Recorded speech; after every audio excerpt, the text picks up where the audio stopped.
nos partenaires, donc bien entendu le MAPAC, le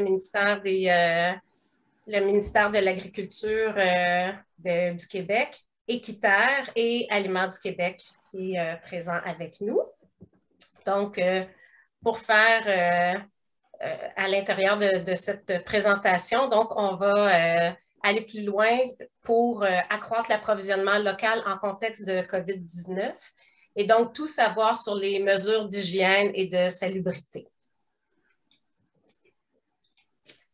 Donc, le webinaire est divisé en deux volets. Vous allez avoir des informations sur le programme en général et on va donner plus de précisions sur des considérations plus spécifiques, notamment concernant des situations de collation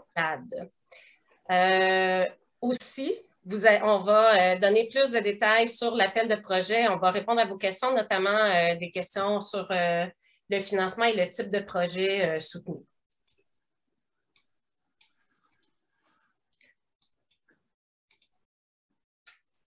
Donc, accroître l'approvisionnement local pour parler de mesures d'hygiène et de salubrité. On voit justement que pour poser des questions, vous pouvez utiliser l'espace de clavardage qui est au bas de l'écran et vous allez aussi pouvoir poser vos questions. Il y a certaines questions qui ont été posées à l'avance, donc on va pouvoir en tenir compte pendant la période de questions et réponses qui est prévue à la fin du webinaire.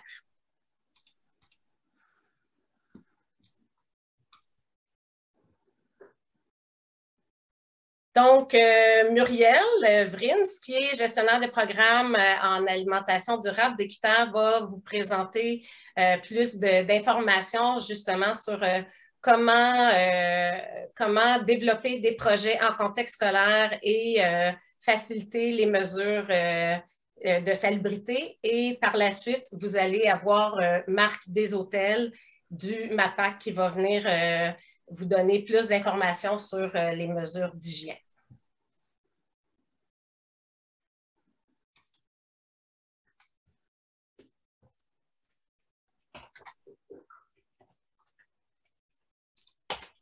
Muriel, on t'invite à te présenter, mais on ne t'entend pas. OK, je suis désolée parce que c'est Marc qui commence le premier bloc. Ah, donc c'est Marc. Bon, ben Marc, vas-y, on te laisse la parole. Bon, ben, bonjour.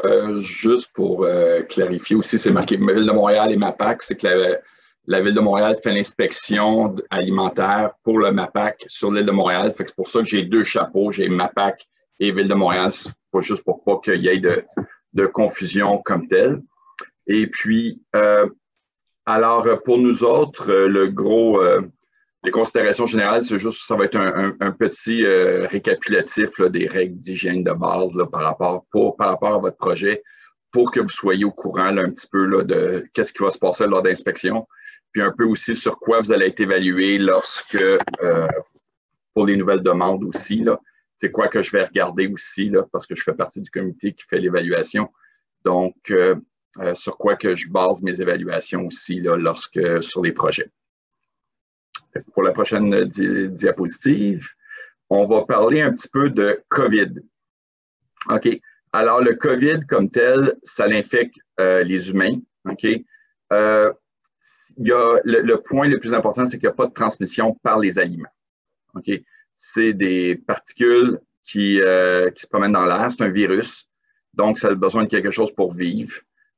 C'est pour ça que c'est pas vraiment le contact par les surfaces, c'est pas vraiment évident là, comme tel. Fait que c'est vraiment les gouttelettes au niveau de l'air. Fait que c'est pour ça qu'on travaille beaucoup à travailler le contact puis la distance entre les gens, s'assurer qu'il n'y a pas de contamination par les manipulateurs aux clients ou par les clients vers les manipulateurs. OK? Pour les fruits et légumes, il y a des gens que j'ai entendu parler qui l'avaient avec de l'eau et de savon. C'est pas nécessaire, juste de l'eau. Puis il faut vraiment adapter le libre-service. En d'autres mots, s'assurer que que, par exemple, le libre-service soit fait pour idéalement l'abandonner pendant le COVID pour que ce soit fait par des préposés pour justement limiter les sources de contamination. OK? Il n'y a rien qui remplace le nettoyage, la désinfection pour limiter les contaminations. Et les files d'attente aussi peuvent être problématiques, surtout si les gens sont dans des cafétérias scolaires. Les gens sont un par-dessus l'autre. Alors, c'est pour ça que c'est important là, de s'assurer de la distance et puis d'éviter le buffet dans le moment. Pour la prochaine quantité, on va commencer avec le début. Lorsque on fait de la préparation alimentaire, ça commence avec la réception des marchandises. Il faut vérifier la qualité. Il faut entreposer rapidement. Puis le first in, first out, c'est le premier entrée, premier sortie. Donc, le but de ça, c'est de s'assurer que quand vous recevez des choses, que les produits soient frais et qu'ils soient livrés aussi aux bonnes températures. Il n'y a rien comme prendre un thermomètre puis piquer un aliment pour voir si les choses vous ont été livrées aux bonnes températures. Ça augmente vos durées de vie. Ça permet aussi de s'assurer que votre produit est frais.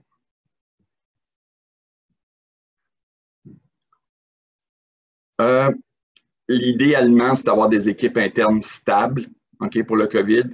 Puis, toujours la propreté sur les dépôts des marchandises, que ce soit sur une surface propre, ça va de soi. Puis la distanciation physique. Puis, quand on parle de lavage des mains, okay, en restauration, on va toujours parler de lavage des mains plutôt que le gel désinfectant pour plusieurs raisons. Premièrement, le gel des mains est bon pour une fois, mais il n'enlève pas les particules, il tue les virus, les bactéries, mais s'il y avait des choses sur les mains, ça ne fonctionne pas. Après 2-3 fois d'utilisation de gel alcoolique, il y a une couche qui se fait, puis ça ne tue plus rien. Okay? Donc, il n'y a rien comme le lavage des mains. Et l'autre chose aussi, c'est qu'après le gel alcoolique, il peut y avoir une migration de bactéries dans l'épiderme qui fait en sorte qu'on se ramasse avec plus de bactéries mauvaises en surface des mains qu'il y en avait avant. Donc, il n'y a rien comme le lavage des mains pour ça. Et pour le gant, okay, le gant est là pour protéger le manipulateur. Il ne protège pas nécessairement le client, moins qu'il y ait une blessure sur les mains. Okay. Le port du gant, il y a des problématiques associées à ça. Entre autres, le fait que les gens ne se sentent pas qu'ils ont les mains sales. Donc, ça fait en sorte que ils se lavent moins souvent les mains et puis comment je peux dire, ils se lavent moins souvent les mains. Et l'autre chose aussi, c'est que comme ils ont des gants, leurs mains suent et la sueur, c'est de l'urine diluée, fait qu'il y a une accumulation de ça plus que s'ils n'auraient pas porté de gants. Donc, c'est pour ça qu'en restauration et dans le service alimentaire, on privilégie le lavage des mains plus que le port de gants. D'accord? Le prochain point, c'est la manipulation. Okay? On parle d'avoir des mains soignées. Ça veut dire pas de, par exemple, de faux ongles, pas de cutex ou de vernis à ongles sur les mains. Avoir des résilles et vêtements appropriés. Résille, c'est d'avoir un chapeau sur la tête, quelque chose qui retient les cheveux. C'est sûr que si le manipulateur est chauve, les cheveux sont très courts, il n'y en a pas besoin. Mais on va avoir qu'il y ait un couvre-chef pour retirer les cheveux, pour retenir les cheveux. La même chose aussi au niveau de la couvre-barbe. Puis qu'il y ait des vêtements appropriés réservés à la préparation. D'autres mots, essayer d'éviter que les gens arrivent avec leur linge de la rue dans la cuisine. Il faut vraiment avoir à tout le moins possible un tablier pour préparer les aliments. On cherche aussi d'avoir pour chaque aliment cru-cuit des ustensiles différents pour s'assurer qu'il n'y a pas de contamination le cru avec le cuit. Puis évidemment, se laver les mains aussi entre manipulation cru et le cuit.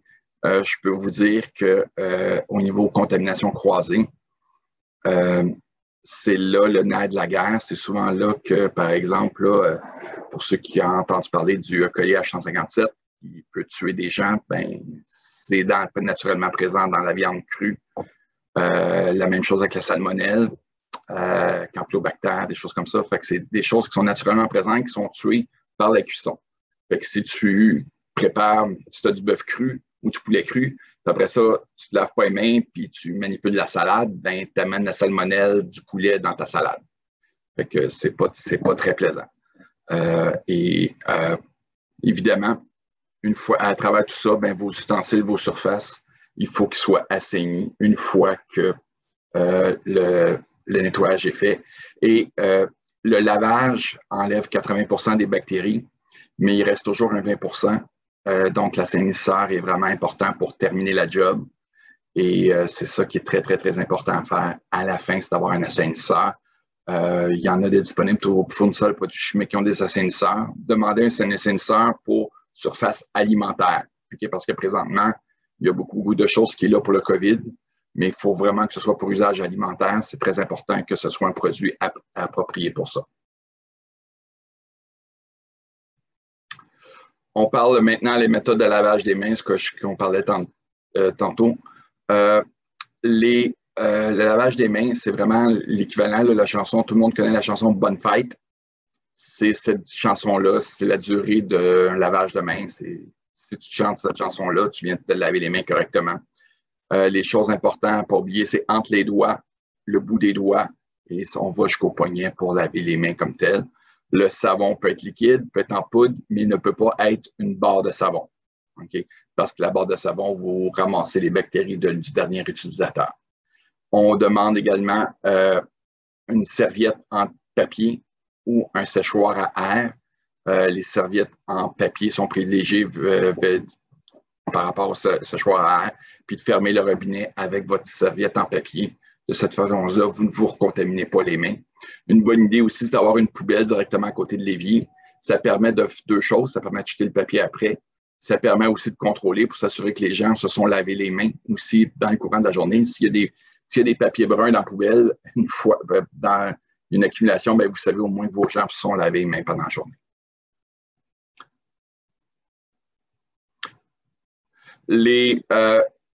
Quand on parle de matériel, on cherche à avoir des choses qui sont appropriées pour les surfaces. Okay? En d'autres mots, utiliser du matériel qui est en bon état. Utilisez pas, par exemple, une planche de bois qui vient de la menuiserie à côté pour travailler. Il faut vraiment que ce soit des choses pour l'usage alimentaire. Okay? Il faut aussi que, par exemple, j'ai déjà vu, moi, une machine à laver utilisée pour essorer de la salade. C'est vraiment utiliser les choses appropriées pour l'usage que vous allez en faire. Il faut que les endroits que vous allez travailler, les surfaces que vous allez travailler soient lisses, lavables, résistantes aux opérations. Et il faut également aussi que le toit et plancher, bien, que vous ayez ça pour préparer les aliments, surtout si vous préparez dehors. Vous ne pouvez pas, par exemple, préparer sur de la terre ou sur du gazon. Il faut vraiment qu'il y ait une surface une surface solide en dessous si jamais vous êtes à l'extérieur pour ça.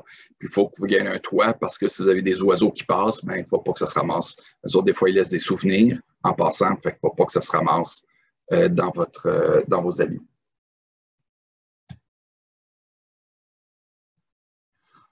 On va reparler encore les surfaces de travail. Les surfaces à travail, encore une fois, les lavables, surfaces à ne pas oublier. Souvent, là, c'est les planches à découper. C'est ça la surface qui est vraiment là, la source que tous les aliments passent dessus.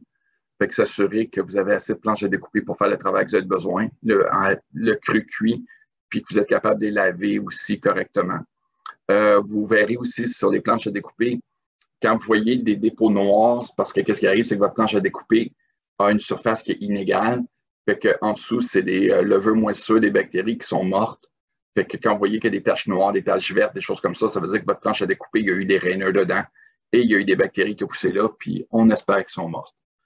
Fait que pour ça, il faut toujours que ce soit en bon état. S'ils sont assez épaisses, vous pouvez les sabler. Sinon, il faut les remplacer.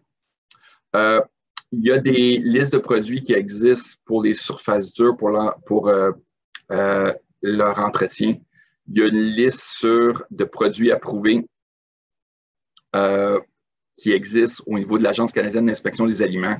Les produits pour l'usage alimentaire, il y a une liste qui existe. Elle n'est pas à date, mais au moins elle donne une bonne idée là, de produits qui sont approuvés pour les surfaces alimentaires, autant pour les assainisseurs que les nettoyants, que même pour les surfaces de travail. Alors, il y a cette liste-là qui existe comme telle. Puis, c'est toujours important de lire les directions du fabricant. Ce n'est pas parce que vous utilisez plus d'un assainisseur que ça va faire une bonne job. Parce que le problème qu'il y a, c'est que souvent, un assainisseur, surtout ceux à base d'ammonium quaternaire, si vous les utilisez au bon débit, à la bonne concentration, devrais-je dire, il n'y a pas de rinçage requis. Fait que c'est pour ça que c'est important là, de bien lire les directives du fabricant. Il y en a qui vont le nécessiter, d'autres pas, selon la concentration. Okay? Fait que c'est pour ça que c'est important là, de bien lire les recommandations du fabricant.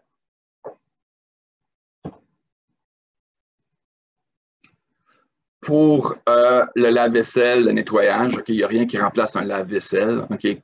Le lave-vaisselle, si vous êtes capable de rentrer dedans, bien, mettez vos choses dedans parce que théoriquement, s'il est à la bonne température, il va y avoir un assainissement qui va se faire. S'il est avec, il y a deux types de lave-vaisselle, il peut y avoir température ou chimique. Grosso modo, si c'est température, bien, il y a un thermomètre dessus habituellement qui va montrer qu'il monte jusqu'à 180 Fahrenheit ou 82 Celsius. Sinon, il y a des lave-vaisselle qui sont chimiques, qui eux autres, habituellement, la température, dépendamment c'est quoi, selon le fabricant, ça va être de 120 Fahrenheit à 140 Fahrenheit, fait que de 47 Celsius à 60 Celsius. Mais à ce moment-là, il y a un assainisseur chimique qui fait partie du processus. Fait que si vous avez 3 bouteilles pour votre lave-vaisselle, habituellement, c'est un chimique. Si vous en avez seulement que 2, habituellement, c'est une température. C'est la façon de le savoir. OK. Faut vraiment démonter les choses. Il faut vraiment que ce soit rincé, lavé, rincé, assainir. Et on laisse sécher à l'air. On n'utilise pas un linge à vaisselle pour essuyer la vaisselle. OK. Les linges à vaisselle, si jamais vous avez démonté une laveuse, vous verrez que ce n'est pas l'endroit le plus propre qu'il y a chez vous. C'est vraiment, il y a beaucoup d'accumulation de choses qui se fait sur la cuve. Donc, c'est pour ça qu'il n'y a rien comme sécher à l'air. C'est vraiment la meilleure chose pour vos produits comme tels. OK? Un gros nerf de la guerre qu'il va y avoir pour vos produits, pour des barres à salade, entre autres, c'est que vous allez avoir des produits qui ont été chauds et qui sont utilisés après. OK? Le refroidissement, ça va être un peu le nerf de la guerre. Il n'y a rien comme mettre des produits déjà dans le frigo. Par exemple, vous avez du thon que vous voulez prendre, bien, prenez la boîte de thon, mettez-la au frigo la veille. De toute façon, là, va être à bonne température pour utilisation la journée même. Et ça, si vous avez de la salade de pâtes, bien, cuisez-la à la veille. À ce moment-là, quand vous allez l'utiliser le lendemain, bien, il va être à bonne température. Parce que si vous faites cuire vos choses, vous les utilisez la journée même, bien, habituellement, vous n'atteignez pas la bonne température quand il est l'heure du service à 11h midi si vous l'avez qu'à 8h le matin. Parce que le refroidissement, habituellement, ça prend, dépendamment des quantités. Pour des bonnes quantités, on est capable d'amener de 60 degrés à 21 en moins de 2 heures, puis de 21 à 4 en 4 heures. Fait que si vous regardez, ça fait 6 heures, donc ça prend un certain temps pour refroidir des aliments. Okay? Le nerf de la guerre, pour nous, au niveau de l'inspection, c'est les températures. 80% des toxico-infections alimentaires sont causées par des mauvaises températures. Okay? Donc, 80% de notre travail pour nous, c'est le contrôle des températures, que ce soit la cuisson, le maintien, le refroidissement. C'est là que ça se passe. Donc, il ne faut pas que les aliments soient entre le 4 et le 60. OK? Et la seule façon qu'on peut vraiment contrôler ça, c'est vraiment avec des thermomètres. OK? La main n'est pas très bonne pour juger de la température. Ça donne une idée, mais ce n'est pas vraiment une bonne mesure. Il n'y a rien comme utiliser du thermomètre à toutes les étapes pour s'assurer que vos choses sont aux bonnes températures, autant vos frigos que votre refroidissement. Alors, c'est important d'investir dans des thermomètres. Ce n'est pas tellement cher. Il y en a des thermomètres à tige qui sont à peu près 7-8 $. Puis la même chose, les thermomètres de frigo à 7-8 $. Puis les thermomètres de frigo, investissez dans un qui est liquide et non pas à ressort. Ceux liquides, ils ont une durée de vie presque infinie tant que vous les gardez en bon état. Tandis que ceux à ressort, après quelques années, ils se dérèglent. Donc, toujours prendre ceux à liquide. Là. Il y en a qui sont pour usage alimentaire qui n'ont pas de mercure. Donc, utiliser des thermomètres avec le liquide, c'est toujours mieux pour si jamais vos frigos n'ont pas de thermomètre, au moins vous avez les bonnes choses.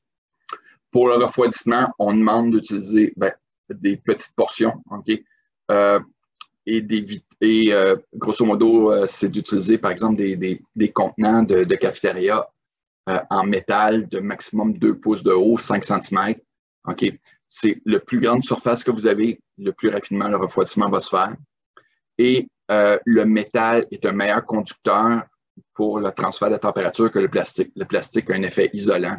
Donc, si vous voulez refroidir vraiment, mettez-les sur des plaques en métal, des pannes de cafétéria en métal également. Là, ça fait très bien le travail.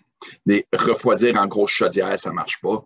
Puis on parle d'éviter la contamination croisée. Bien, ça, à ce moment-là, c'est vraiment par rapport entre le cru, le cuit ou les choses qui ont été cuites ou pas. Fait que c'est pour ça que c'est important d'éviter la contamination croisée parce que si vous refroidissez, le travail qui a été fait pour tuer les bactéries pourrait être annulé par une contamination. L'entreposage des aliments dans un frigo. Idéalement, mettez des dates sur vos choses. Par exemple, si vous avez des choses sur un saran wrap, il n'y a rien comme prendre un crayon de feutre, marquer la date, identifiez-les. Si jamais il y a des produits qui sont semblables, par exemple, là, dans les produits en poudre blanc, là, vous avez sucre, farine, lait en poudre, sucre en poudre, Ajax. Vous avez un paquet de produits qui sont de couleur blanche, sel. C'est important de toujours bien identifier vos produits pour ne pas éviter le gaspillage puis éviter d'avoir des recettes qui goûtent un peu bizarre. La porte des frigos est moins froide que l'intérieur d'un frigo. Fait que si vous mettez des choses si vous avez des frigos domestiques, mettez les choses qui sont pas sensibles à la chaleur, là, par exemple les vinaigrettes, les moutardes, les condiments, les choses comme ça. Et on a aussi des choses qui sont importantes, c'est le principe du OOPS pour l'entreposage. C'est qu'en d'autres mots, plus le danger est élevé, plus l'aliment doit être en bas. Si vous avez du poulet qui est entreposé en haut cru, puis vous faites un OOPS, il y a du jus de poulet qui tombe dans votre salade, bien, vous allez peut-être tuer du monde. Si vous avez des cantaloupes coupées, puis ils tombent sur votre poulet qui est cru en bas, bien, au péralise, ça vient de donner une saveur, ça peut être bon. Fait que c'est vraiment le principe du OOPS au niveau là, de l'entreposage. Il n'y a rien comme ça. Le froid d'un produit, d'un frigo sera toujours vers le bas. Okay? La chaleur monte, le froid descend, donc les produits sont toujours mieux dans le bas. Il n'y a rien non plus comme pour un frigo d'avoir des frigos avec j'essaie de trouver le mot français, j'ai juste le mot fan dans le moment, mais des éventails pour distribuer le froid. Okay? Parce que sinon, les autres frigos, c'est de la gravité. Entre mots, là, votre froid arrive, puis il va sortir haut, puis il va descendre en bas. Donc, il n'y a pas nécessairement un bon échange si jamais le frigo est ouvert souvent. Les formations et les permis, il y a une formation obligatoire qui est pour l'obtention d'un permis. Okay? Cette formation-là est disponible en ligne, entre autres, dans le moment. L'ITHQ donne cette formation-là. Il y a des formations également qui sont disponibles pour l'organisme à but non lucratif, qui n'est pas la même formation, qui est plus courte, mais il y a des formations qui sont disponibles. Vous irez voir sur le site web du MAPAC, vous allez avoir les liens des tous les établissements des établissements de formation qui le donnent. Il y a aussi des formateurs qui sont formés pour le donner. Cette formation-là obligatoire est demandée pour l'obtention du permis. Le permis, à partir du moment que vous faites la préparation et de la vente, vous avez besoin d'un permis pour faire ça. Si vous êtes un organisme à but non lucratif, le permis, dans le moment, est 36 $ pour l'année, et quel que soit le nombre d'établissements que vous avez. Je donne un exemple. Par exemple, le Club des petits déjeuners a un permis qui a payé 36 $ et qui utilise pour chacun de ses points de vente. Okay. Donc, ça, c'est l'exemple pour le permis sans but lucratif. Si vous faites partie d'une commission scolaire à ce moment-là, Présentement, avant le 1er avril, c'est 331 $ via des frais d'ouverture de dossier de 129 $. Si vous regroupez des demandes en même temps, à ce moment-là, il y a moyen de faire un seul frais d'ouverture de dossier de 129 $. Fait que, par exemple, si vous êtes à la même commission scolaire, vous voulez les envoyer en même temps, vous pourriez le faire aussi. Les permis, dans le moment, les gens qui étaient attitrés à ça ont été assignés ailleurs pendant la COVID. Donc, l'émission de permis présentement est très retardée et très chaotique, si je peux utiliser ça. Parce que c'est tous des nouveaux qui sont là, qui essaient de faire le travail. Donc, si vous faites une demande de permis, je vous recommande fortement de prendre une copie de votre demande, une copie de votre chèque. Et à ce moment-là, si jamais il y a des problèmes, bien, vous pourrez commencer vos opérations et vous aurez au moins la preuve que vous avez fait la demande et le paiement. Et les inspecteurs, ils sont au courant, il n'y aura pas de problème à ce niveau-là. Okay? Donc, c'est vraiment le principe pour un permis, c'est préparation et vente, et c'est pour chaque adresse différente que vous avez besoin d'un permis.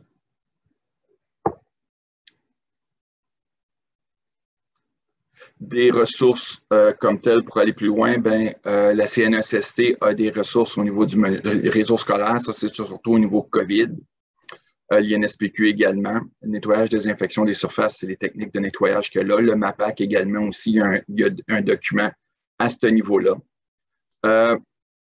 L'autre point, l'atelier 5 épices, eux, ils font des ateliers culinaires en période de COVID. C'est des choses qui sont, comment je peux dire, là, ils font des menus aussi, entre autres, là, à ce niveau-là, fait qu'ils ont des choses comme ça. Puis le gouvernement du Québec aussi a des directives spécifiques pour le milieu de l'école. Alors, c'est pour l'éducation, là, je veux dire. Fait qu'ils ont des documents comme ça. Au niveau du MAPAC, vous verrez qu'il y a des guides du manipulateur, il y a des guides de nettoyage, il y a des guides, un paquet de guides au niveau des températures, de l'utilisation aussi, l'entreposage, la durée de vie des produits. Également aussi, il y a un site américain qui est très bon, qui s'appelle Still Tasty, qui va vous donner des durées de vie, même pour les produits après la date. Okay? Par exemple, les yogourts qui ont une date meilleure avant. Mais les yogourts, la date meilleure avant, ça ne veut vraiment pas dire qu'elle n'est pas bon après. Okay? Même il y a certaines personnes qui préfèrent ça quand il est passé date. Donc, il n'y a pas de vraiment danger, surtout pour les produits laitiers. Les dates, là, c'est une date de qualité surtout. Ce n'est pas une date qui a un danger pour la santé. Puis souvent, je peux vous dire que dernièrement, ici au travail, avec la COVID, on n'a pas nécessairement de monde, mais j'avais un sac de lait qui était passé date depuis 3 semaines puis est encore impeccable. Fait que c'est pour ça, là, les dates, il faut vraiment y aller avec, pour le gaspillage, là, de vraiment y aller avec jugement. Je dirais les dates, c'est vraiment plus pour les viandes crues, que là, il y a peut-être un petit peu plus là, de devoir de réserve, si je peux utiliser ça, là, de devoir là, de s'assurer que les choses sont correctes. Mais pour le reste, là, la plupart des autres produits, surtout les conserves, les denrées sèches, les dates meilleures avant ne veulent pratiquement rien dire. Prochaine page. Merci, Monsieur Deshôtels. Pendant que Valérie fait le changement de présentation, on aurait quelques petites questions rapidement qui nous ont été posées. Il y a une personne qui nous demande, est-ce que ce serait possible d'utiliser autre chose que du papier pour essuyer les surfaces, étant donné que ce n'est pas toujours nécessairement écologique? Le papier pour le lavage des mains, il y a un séchoir à air qui est possible, mais pour les surfaces, ça peut être des linges. Ça, il n'y a pas de problème. Je n'ai jamais parlé de que ça prenait du papier pour les surfaces, ça peut être des linges. C'est juste, il ne faut pas appliquer un assainisseur, toutefois, ne doit pas être appliqué avec un linge habituellement. C'est d'une façon aérosol qu'on applique un assainisseur. Parfait. Donc, pour les mains, vous dites que le séchage à l'air peut être pertinent aussi. C'est possible, mais le problème qu'il y a, il y a des études qui disent que le séchage à l'air va propager les bactéries qui sont à l'intérieur, les amener sur les mains. Okay? Et l'autre chose aussi, c'est qu'en termes pour les manipulateurs, le séchage à l'air va créer plus de gerçures sur les mains que le papier parce que les gens ne se laissent pas vraiment sécher les mains correctement en dessous d'un séchoir à l'air, tandis qu'un papier, ça se fait plus. Il y a moyen d'utiliser du papier recyclé, puis il y a moyen de composter le papier qui est utilisé aussi pour le lavage des mains, après aussi. D'accord. Autre petite question rapidement. Est-ce qu'il y a une liste d'assainisseurs qui sont plus écologiques? Donc, est-ce que vous avez parmi vos listes des produits plus écologiques que d'autres? Il n'y a pas vraiment de choses comme ça parce que présentement, des produits, comment je peux dire, naturels d'assainissement qui ont un effet sur les bactéries, il n'y a pas rien de très efficace au même niveau que les autres bactéries, au niveau de la réduction bactérienne qui est là. Il y en a certains qui ont été utilisés, comme il y a eu l'huile de thé à un moment donné, mais il n'y a rien là, comme tel là, qui est vraiment 100% là, c'est mot bio. Là. Il n'y a pas vraiment rien qui est là. Il y a certains produits qui sont moins dommageables que d'autres, mais les produits qu'il y a habituellement, là, les assainisseurs qui sont reconnus pour usage alimentaire, grosso modo, il y a iode, il y a chlore et ammonium quaternaire. Puis il y a du benzacodiable de chloridium, en tout cas un nom compliqué, c'est à peu près les 4 principaux là, qui sont utilisés pour les usages alimentaires. Mais comme je vous dis, si vous allez sur le site de l'agence, vous allez voir les fabricants, s'il y en a qui vous ont dit qu'ils ont des produits bio pour vous, assurez-vous que le CIA a émis une lettre de non-objection par rapport à cet assainisseur-là. Ça va prouver le fait qu'il est prêt pour usage alimentaire. Parfait. Une petite dernière rapidement qui fait un peu la suite. Est-ce qu'on peut laisser sécher dans un égouttoir à l'air libre? C'est ça le but. Oui, c'est ça qu'on veut. Parfait. D'accord, merci. Alors, je laisse continuer et puis on pourra revenir avec d'autres questions un petit peu plus tard. Parfait. Pour la suite des questions, j'invite aussi les participants à utiliser l'espace de clavardage. Peut-être qu'on n'aura pas le temps de répondre à toutes les questions, mais ce qui est certain, c'est qu'on va faire un envoi où on va pouvoir répondre à toutes les questions que vous allez poser. Donc, n'hésitez pas à utiliser l'espace de clavardage pour poser vos questions tout au long de la présentation. Donc, maintenant, on arrive à la période de présentation par Muriel Déquiterre. Donc, Muriel, je te cède la parole. Bonjour tout le monde, merci beaucoup. Donc, Équiterre est un partenaire de réalisation du projet, puis possède là, une vaste expertise sur la question de l'approvisionnement local en milieu scolaire et institutionnel. Notre programme, justement, d'alimentation vise vraiment à accélérer la transition des organisations puis des institutions vers des pratiques exemplaires en matière d'alimentation durable. D'une part, en renforçant l'éducation alimentaire, mais aussi en mobilisant les institutions publiques à augmenter la part d'aliments locaux, sains, locaux et durables dans leurs services alimentaires et aussi à se doter de cibles d'achat d'aliments québécois. Donc, au fil des années, Équiterre, on a accompagné beaucoup d'institutions publiques, dont plusieurs écoles, et c'est vraiment un plaisir d'accompagner les écoles qui ont été sélectionnées dans le cadre du premier appel de projet et qui vont être sélectionnées dans le cadre de cet appel de projet ici. Donc, on va présenter les mesures à garder en tête pour les différents types de projets qui sont admissibles à l'appel de projet. Évidemment, ce n'est pas une liste exhaustive. On vous invite vraiment à toujours vous référer à la page Rentrée scolaire 2021-2022 COVID-19 Gouvernement du Québec pour avoir l'information la plus à jour puis rester à l'affût des règles selon justement votre région, selon votre centre de service scolaire et votre école. Donc, ça revient vraiment à chacun des milieux de mettre en place des procédures pour s'assurer la sécurité de tous. Donc, on peut passer à la prochaine diapositive. Un rappel des types de projets qui sont admissibles dans le cadre de l'appel de projet. On peut, par exemple, développer une offre régulière de collation santé composée d'aliments frais, sains et locaux. Donc, ça peut prendre la forme d'un projet de distributrice alimentaire ou de réfrigérateur qui propose une offre d'aliments frais, sains et locaux. On peut aussi mettre en place un comptoir à salade mobile afin d'offrir sur une base régulière des aliments frais, sains et locaux. Et j'en profite, je vais répondre aussi à une question, là. Non, attends, c'est ça. Le troisième type de projet, c'est la bonification du menu régulier d'une cafétéria scolaire avec une offre d'aliments frais, sains et locaux. Ça peut vraiment prendre la forme du réaménagement des comptoirs de la cafétéria pour justement laisser plus de place aux aliments frais, sains et locaux. Et aussi tout autre projet novateur qui favorise l'accroissement de l'offre d'aliments frais, sains et locaux. J'en profite pour répondre à une partie d'une question qui a été mentionnée dans le clavardage, mais oui, justement, l'objectif des projets, c'est d'augmenter l'apport d'aliments locaux offerts à l'école. Et oui, c'est possible que ces aliments-là proviennent directement d'un marché public, d'une ferme ou même qu'ils soient cultivés là, sur place à l'école. Donc, aujourd'hui, on va parler de la salubrité en lien avec ces différents types de projets. On ne parlera pas là, des clés de succès sur comment vraiment bien structurer votre projet. Ça fera l'objet de notre prochain webinaire la semaine prochaine, le 24 février.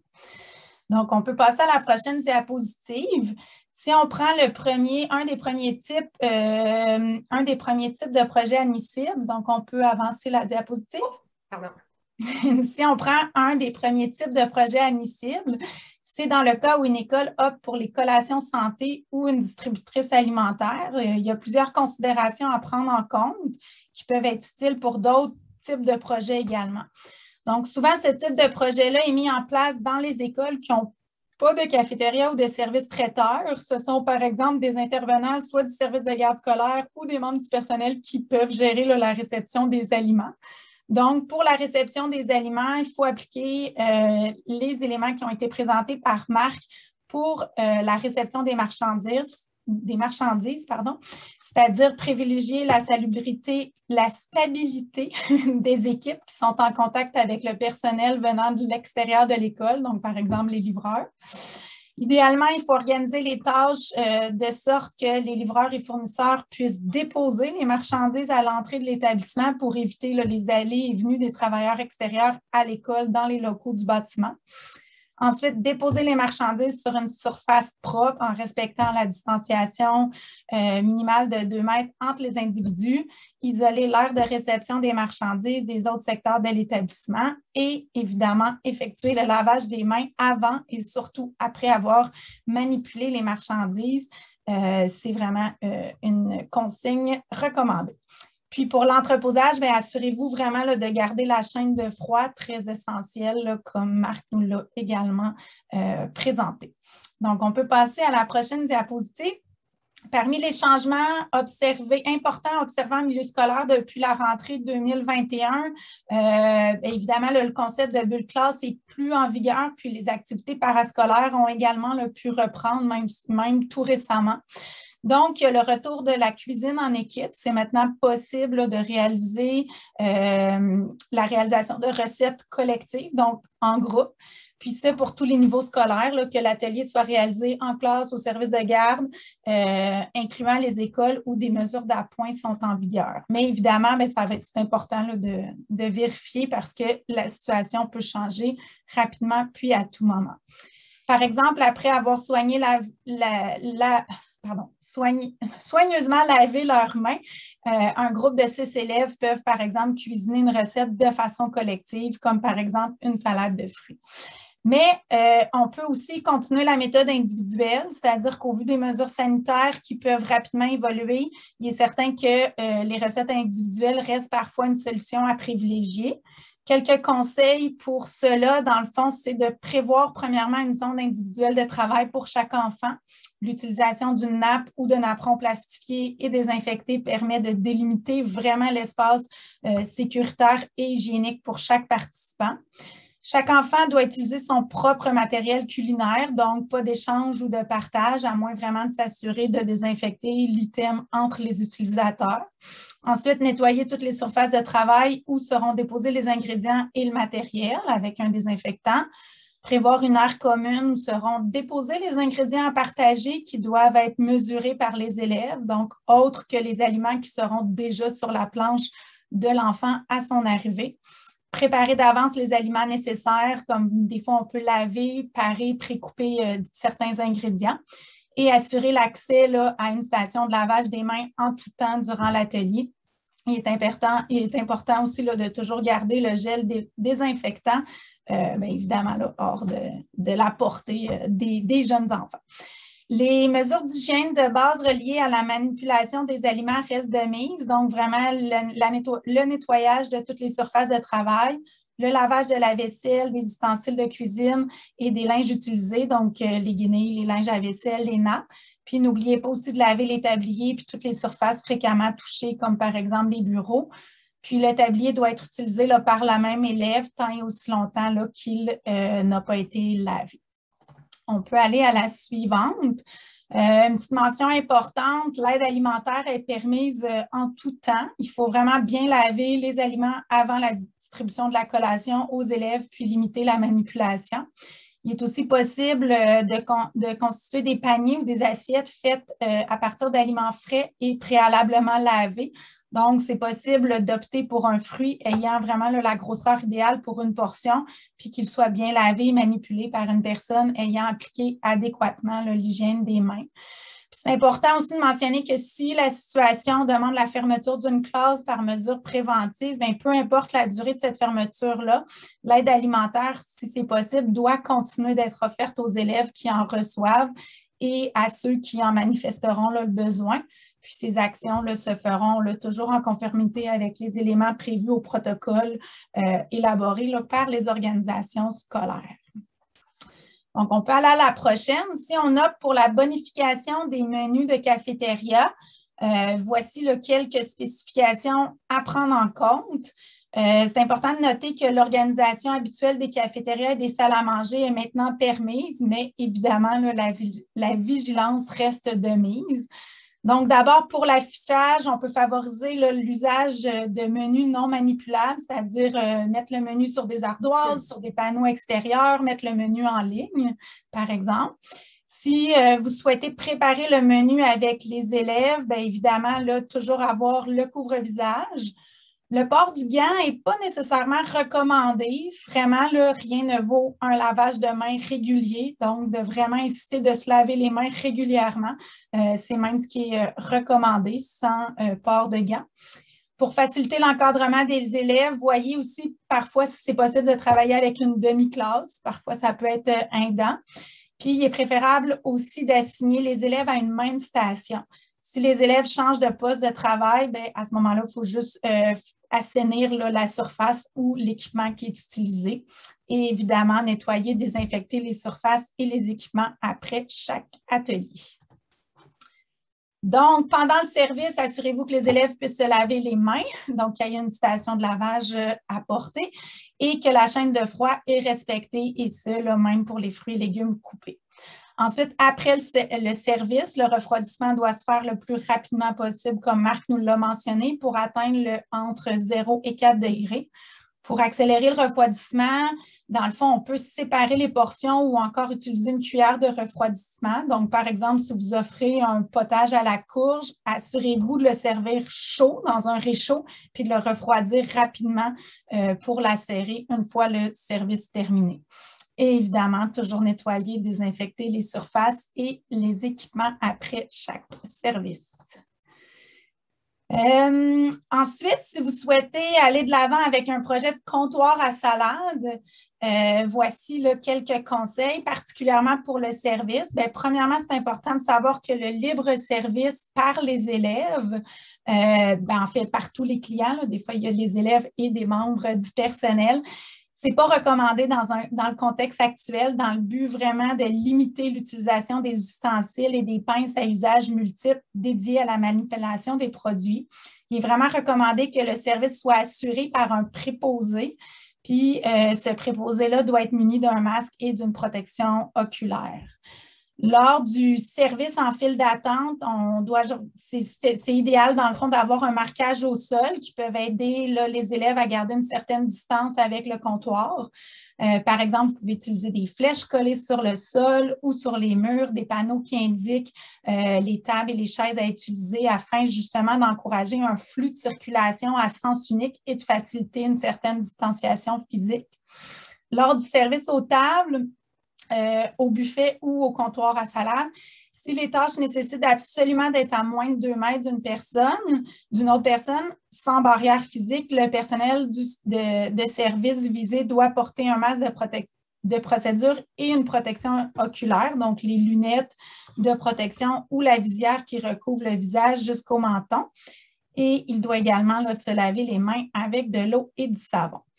C'est important de noter aussi que des barrières physiques, donc des cloisons pleines et facilement désinfectables, peuvent être installées pour séparer les travailleurs des élèves aux caisses, devant les cuisines ouvertes ou du comptoir à salade. Il s'agit par exemple d'une recommandation, ce n'est pas une obligation.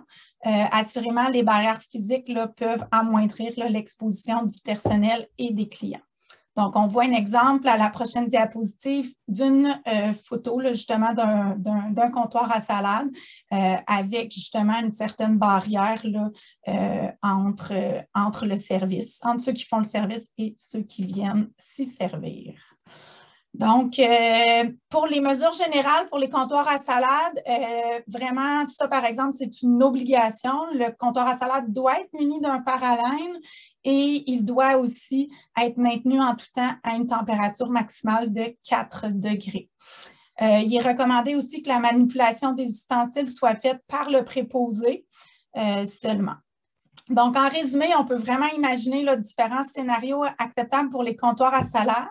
Idéalement, il faut éviter que les élèves ou les clients, dans le fond, se servent directement pour éviter qu'ils manipulent plusieurs surfaces ou plusieurs ustensiles en même temps. Toutefois, ils peuvent prendre leur assiette sur le comptoir qui a été déposé par le préposé, puis ils peuvent justement demander ce qu'ils veulent mettre dans leur assiette. Donc, le libre choix est vraiment possible. C'est juste que ce n'est pas le libre service qui est possible, mais on peut encourager là, les élèves, le personnel, les clients à choisir, dans le fond, en demandant à la personne qui fait le service quels sont les aliments qui composent le plat souhaité. Le plexiglas, comme je mentionnais, il n'est pas requis si la distance entre le préposé et l'élève ou le client peut être respectée, mais le paralène est toutefois, pour sa part, obligatoire pour les comptoirs à salade. Donc, prochaine diapositive pour un petit résumé. Là, si vous doutez des mesures à mettre en place dans votre situation, gardez bien en tête là, les mesures sanitaires à appliquer en tout temps. Donc, on a évidemment le port du couvre-visage qui est obligatoire en ce moment en tout temps à l'intérieur, tant au primaire qu'au secondaire, tant dans les salles de classe, les aires communes, lors des déplacements ainsi que dans les transports scolaires. Toujours maintenir une très bonne hygiène des mains, toujours y aller pour un nettoyage puis une désinfection des espaces, de pratiquer aussi une bonne étiquette respiratoire, c'est-à-dire de tousser dans son coude replié ou dans un mouchoir et de se moucher dans un mouchoir qu'on peut jeter immédiatement puis se laver les mains après là, dès que possible. De favoriser une bonne qualité de l'air. Donc, comme l'ont souvent souligné les experts de l'INSPQ, une bonne ventilation dans les écoles va contribuer aussi à réduire les risques de transmission de la COVID, de minimiser le plus qu'on peut nos contacts physiques et évidemment d'appliquer le respect des consignes d'isolement. Alors voilà, je repasse la parole à Zest pour la fin. Merci beaucoup. Valérie, est-ce que tu souhaites que je fasse encore un petit tour de certaines questions que nous avons dans le chat? Tu n'entends pas ton micro? Oui, certainement. Avant de passer plus en détail au niveau du financement, s'il y avait quelques questions qui étaient demeurées en suspens. Oui, bien, en fait, M. Deshôtels a été assez gentil pour pouvoir déjà répondre rapidement aux questions qui étaient posées dans le chat en donnant la réponse. Je pense qu'il est surtout compliqué un peu pour les gens, c'est la question du permis, M. Deshôtels, à savoir quand est-ce qu'une école doit se doter d'un permis. Est-ce que vous pourriez peut-être rapidement nous tracer dans quelle occasion un permis est nécessaire? Le permis est nécessaire à partir du moment qu'il y a préparation et vente sur les lieux. Donc, si vous vendez pour 1 $ votre assiette, ça prend un permis. OK? Si vous le donnez, il n'y a pas de permis qui est requis. Bon, c'est assez clair. Donc, c'est ça la nuance. Le permis que vous avez besoin, c'est restauration, préparation générale. L'autre point, par exemple, c'est que présentement, si vous le servez, c'est préparation générale sans buffet. Si c'est service par eux-mêmes, à ce moment-là, c'est préparation générale avec buffet. Et là, à ce moment-là, le permis est un petit peu plus élevé. Il est de... J'ai un blanc de mémoire, là. Avec buffet, il est à 509 $ par année. Okay. Si je peux me permettre, là, en complément pour cette information-là, parce que c'est des questions qui sont revenues souvent, là, on a colligé l'information dans un tableau avec justement là, les différents types de permis, les différents types d'établissements. Donc, si on est un traiteur, un service de garde scolaire, une cafétéria, un OBNL, etc., on a mis les différents types de permis, ensuite les différents types de formations exigées, ainsi là, que les détails. Puis ce tableau-là là, va vous être envoyé à la suite du webinaire, qui est un peu là, un résumé là, de certaines informations que Marc a mentionnées. Puis ça va peut-être vous permettre là, de voir plus clair là, sur quel type de permis, le où, quand, quoi, comment. Je dirais aussi qu'à moins, si vous êtes une organisation scolaire, vous ne pouvez pas faire partie des organismes à but non lucratif. Le gouvernement en est exempté des organismes à but non lucratif. Parfait. Il y avait aussi une question là, sur les achats des aliments, mais notamment aussi donc, dans les marchés publics, on peut acheter des aliments locaux, mais il y a toute une question de facture. Est-ce que c'est préférable quand même de demander une facture? Ben, c'est parce que qu'est-ce qui arrive, c'est que le règlement demande que l'exploitant détienne un registre de ses opérations. Et les factures peuvent tenir lieu de registre. Fait que c'est juste une question de traçabilité. C'est genre s'il y a des rappels, s'il y a des problèmes, mais à ce moment-là, on est capable de retracer, de savoir qu'est-ce qui s'est passé comme tel. C'est surtout, bon, fruits et légumes, peut-être un peu moins, OK, mais la viande, c'est clair que oui. Ça prend vos factures si on va vous les demander. On veut s'assurer que vous approvisionnez d'une source reconnue, quelqu'un qui a le droit de vous vendre de la viande et non pas d'un abattoir qu'on appelle les abattoirs B, que ça, c'est pas permis pour de la restauration parce que c'est pas de l'inspection permanente. D'accord, bien merci. On va, Valérie, continuer rapidement parce qu'on sait qu'il est presque déjà 13 heures, donc pour qu'on puisse... et puis, les autres questions qu'il y a dans le chat, ne vous inquiétez pas, nous allons vous envoyer les réponses par la suite du webinaire. Parfait, merci. Donc, au niveau du financement, pour donner plus de détails, donc l'appel de projet est en cours, se termine au 18 mars. Les projets doivent avoir été réalisés avant juin. Et donc, pourquoi le MAPAC investit dans cet appel de projet-là? C'est pour répondre justement à toute la stratégie nationale d'achat d'aliments québécois. Et c'est vraiment pour permettre aux écoles d'augmenter leur cible d'achat d'aliments locaux. Cet appel de projet-là a pour objectif donc d'offrir davantage d'aliments sains, frais et québécois aux élèves en soutenant une mise en place de circuits courts et par le développement de partenariats avec des producteurs ou avec des services d'alimentation à proximité. Et tout ça pour favoriser la santé des élèves en les encourageant à adopter de saines habitudes de vie. Les dates importantes à retenir, donc la période d'analyse est du 21 mars au 22 avril et la communication qui va être faite par M361, porteur de projet, se fera à partir du 3 juin 2022 et comme je le mentionnais, les projets doivent être réalisés au 30 juin le plus tard. Donc, qui peut soumettre un projet? Ce sont les écoles primaires et secondaires publiques du Québec. Les écoles d'éducation aux adultes qui offrent de la formation de niveau secondaire peuvent aussi soumettre. Donc, des exemples de projets admissibles. On est beaucoup dans l'offre régulière. Donc, il y a une fréquence, il y a une exposition régulière à des collations santé composées d'aliments frais, sains et locaux. Mise en place d'un comptoir à salade mobile afin d'offrir sur une base régulière des aliments frais, sains et québécois.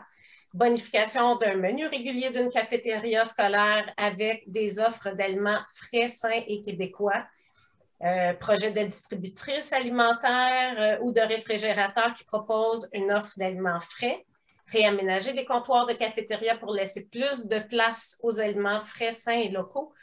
Donc, tout autre projet novateur qui favorise l'accroissement de l'offre d'aliments frais, sains québécois et qui inclut la participation des élèves et qui inclut des partenariats avec des producteurs ou de l'approvisionnement de produits locaux. Donc, dans les éléments incontournables, on retrouve des associations avec des producteurs agricoles de proximité ou un détaillant local, un transformateur. L'accompagnement d'équitaire qui est très importante et intéressante, donc tout au long du développement du projet. Les porteurs de projet doivent, le porteur de projet doit être un membre d'une équipe école, c'est très important. Et évidemment, la direction d'école doit être impliquée et se porter garant du projet.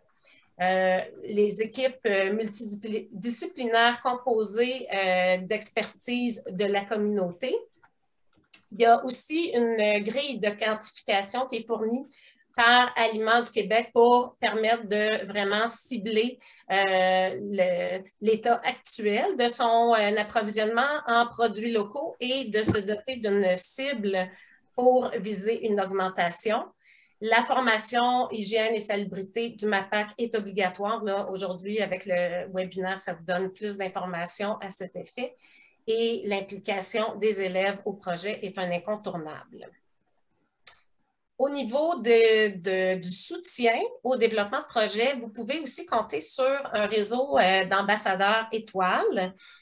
Ces ambassadeurs-là peuvent jouer un rôle, que ce soit à titre de référencement, de vous partager des bonnes pratiques, de vous partager leur expertise. Leurs coordonnées est disponible sur le site de 100 degrés.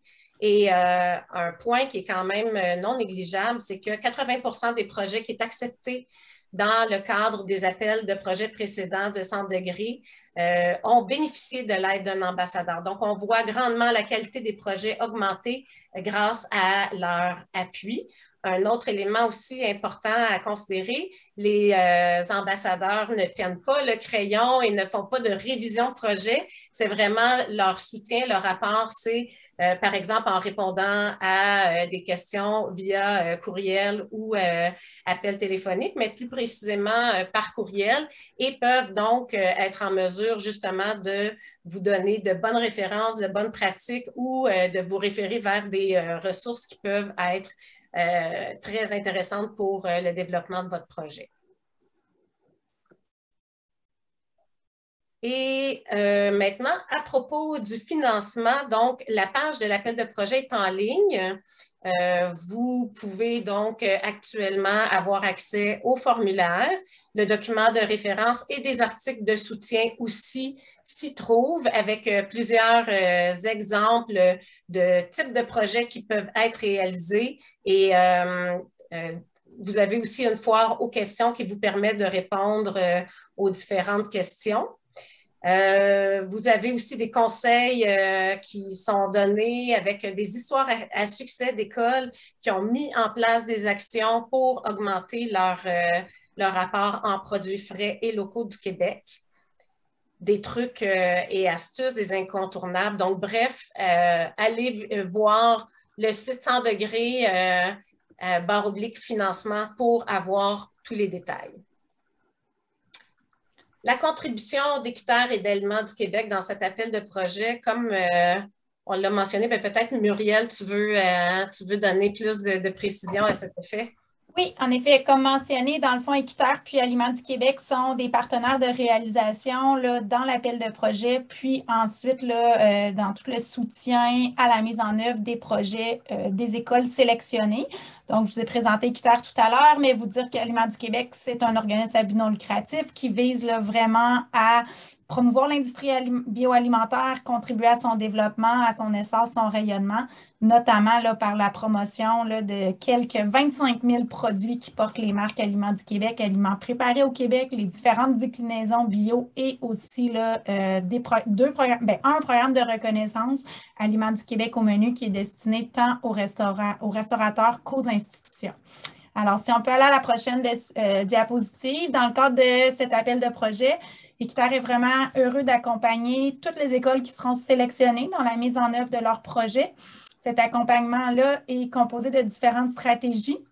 Donc, il va y avoir des formations virtuelles, il va y avoir des ateliers collaboratifs qui vont permettre le transfert de connaissances entre les différentes écoles sélectionnées. Il y a également des entretiens personnalisés qui sont prévus pour pouvoir répondre aux défis particuliers là, des différents milieux, des différents projets. Il y a également des veilles où les responsables et les membres des équipes écoles sont invités à venir poser leurs questions directement. Il y a aussi différentes ressources qui sont réunies là, dans une boîte à outils. Et finalement, il y a un groupe d'échange Facebook qui vise à créer là, des liens entre les écoles et faciliter les différents échanges. On peut aller à la prochaine diapo. Puis, comme je mentionnais, on a aussi la chance de pouvoir compter sur Aliments du Québec pour nous appuyer dans l'accompagnement des écoles. Aliments du Québec offre un soutien pour l'identification des aliments québécois ainsi que l'adhésion gratuite au programme de reconnaissance Aliments du Québec au menu institution. Donc, chaque école sélectionnée peut profiter là, justement de cette adhésion gratuite-là dans le cadre de leur année là, leur première année de mise en œuvre de leur projet. Et en effet, là, je vous en ai parlé tout à l'heure. Pour terminer, voici l'annonce du prochain webinaire dont je vous ai parlé. Tout savoir sur l'approvisionnement local en contexte scolaire. C'est le 24 février, donc la semaine prochaine à midi. Très bien, merci beaucoup. Donc, on vous invite à vous abonner à l'infolettre pour ne rien manquer. Il y a énormément d'informations sur le site de 100degrés.ca et en fonction des différents projets que vous souhaitez développer, n'hésitez surtout pas à utiliser cette mine d'informations très riche. Et maintenant, on a quelques questions, quelques exemples de questions qui reviennent de façon quand même assez fréquente. Donc, si on les passe assez rapidement, donc le montant maximal qui peut être demandé est de 15 000 $ par établissement scolaire. Comment peut-on impliquer les élèves dans un projet? Donc, par exemple, dans la préparation de collations intégrant des aliments locaux, ça peut être une très bonne façon de les intégrer, mais aussi en visitant la ferme d'un producteur, en les sollicitant pour choisir des aliments dans une activité de découverte de légumes, de préparation de recettes. Donc, toutes les façons qui leur permettent d'expérimenter et de manipuler sont de très bonnes façons d'impliquer les élèves. Comment impliquer la cafétéria s'il s'agit d'une concession? Vous pouvez vous référer à Aliments du Québec au menu qui pourra vous conseiller sur les meilleures façons d'ajouter des aliments locaux à leur menu. Ils ont plusieurs outils disponibles que vous allez pouvoir bénéficier pour le faire. Un ambassadeur peut-il m'aider à rédiger mon projet? Comme je le mentionnais, les ambassadeurs, leur rôle est vraiment de vous guider dans les grandes lignes de votre projet, de vous référer vers des ressources, répondre à vos questions, valider, pousser certaines idées un peu plus loin, mais pas au niveau de la rédaction de projet. Quand et de quelle façon recevrons-nous le financement? Donc, les porteurs de projet vont recevoir une réponse à savoir si leur initiative est retenue ou non le 3 juin. Et le premier versement se fera à hauteur de 90 % à la signature du protocole d'entente. Et le dernier 10 % à verser se fait suite à l'acceptation d'un rapport final et donc de cette reddition de compte. Et donc, par rapport à la reddition de compte, doit-on garder nos factures? En effet, c'est très important de garder toutes vos factures pour remplir le formulaire de reddition de compte qui sert à justifier justement l'utilisation du soutien financier accordé. Est-ce qu'une enveloppe est réservée par région? En fait, non. Il s'agit d'une enveloppe globale, mais dans le travail d'analyse qui est fait, il y a toujours un souci d'équité territoriale qui est fait à projet égal. Si il y a certaines régions où on voit qu'il n'y a pas de projet, bien, c'est sûr qu'on va pencher davantage justement pour s'assurer d'avoir cette équité-là. Mais ce qui prime tout d'abord, c'est la qualité des projets déposés. Allez-vous promouvoir les projets financés dans vos outils de communication? Oui, certainement, Centre de Gré prévoit réaliser des activités de relations de presse régionales pour annoncer le soutien au projet suite à l'analyse de projet. Donc voilà, on est... je vais arrêter le partage d'écran. Si il y a quelques questions, je ne sais pas si au niveau du chat, on est un peu... Non, on a pas mal fini de répondre. On a pas mal répondu tout le long, là. Merci à Muriel et à Marc qui ont vraiment fait un travail de chat extraordinaire. Donc, pas mal toutes les questions ont été répondues et on va dresser la liste de toutes ces questions et ces réponses-là et les envoyer aux participants par la suite. Excellent. Bien, merci beaucoup. C'est ce qui met fin à ce webinaire. Merci beaucoup pour votre participation et n'hésitez pas, si jamais vous avez des questions tout au long de la rédaction, vous pouvez les adresser à 100 degrés et l'équipe de Zest Conseil travaille en collaboration avec 100 degrés pour répondre à vos questions. Donc, on pourra y répondre rapidement. Donc, je vous souhaite une très bonne fin de journée. Merci.